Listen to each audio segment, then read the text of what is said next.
மாடு சொந்த காசு இல்லைன்னா கடன் வாங்கி 2 மாடு வாங்கினோம் 1,00,000 ரூபா ஆகுது. 1,00,000க்கு வட்டி கட்டணுமில்ல. வட்டி கட்டி அந்த மாடு பால் கறந்து வட்டி கட்டி அதுக்கு மேவெல்லாம் வாங்கி போட்டு மாட்டு தீவனியெல்லாம் வாங்கி போட்டால் கட்டுப்படி ஆகாதுங்க. எல்லாமே போனால் நாங்கள் சாப்பிட்றதே கஷ்டமாக தான் இருக்குது இல்லைங்களா. வட்டி கட்டி மாட்டுக்கு காசு 1,00,000 ரூபா போட்டு வாங்கி வட்டி கட்டி மாட்டுக்கு முட்டு வலி போட்டு நாங்கள் சாப்பிட்டுட்டா அது பத்தாதுங்க. அதுதான் சொல்கிறது. என்னங்க? கரெக்டு தாங்கம்மா, நீங்கள் சொல்கிறது 100% கரெக்டு. ஆமாங்க, அப்படிதான். யாரும் சும்மா கொடுப்பாங்களா காசு? அது எப்படிமா கொடுப்பாங்க? யாரையும் சும்மா கேட்க மாட்டாங்க. யாரும் கேட்க மாட்டாங்க. நீங்கள் கேட்பீங்களா? நான் கேட்போமா? அது எப்படிமா கேட்க முடியாது இல்லைங்களா. அந்த மாதிரி தான் ஓடிட்டு இருக்குது.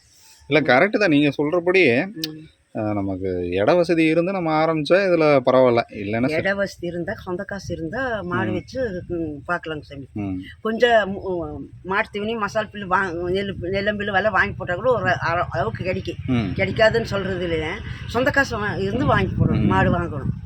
அப்போ தான் கட்டுப்படியாகும். அப்போ தான் கட்டுப்படியாகும். ஆமாம், இல்லாட்டி கடன் வாங்கி கட்டுற வட்டி கட்டுறது சரியா இருக்கு. மாட்டுக்கு போட்டு நாங்கள் டெய்லி நாங்கள் இப்போ போகிற பாருங்க, கோயிலுக்கு பத்திரகால கோயிலுக்கு போனோம், இன்னொரு கோயிலுக்கு போனால் 500 போக முடியுமா? அது எப்படி முடியாது. கோயிலுக்கு போனோம், பெட்ரோல் அடிச்சு 2 லிட்டரு.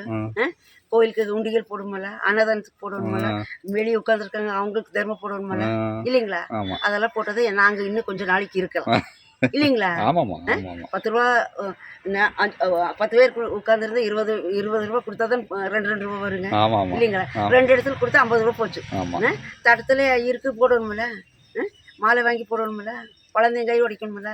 500 புறப்பட முடியாது. சும்மா பைக் எடுத்துட்டு புறப்பட்டு 500 போக முடியுங்களா?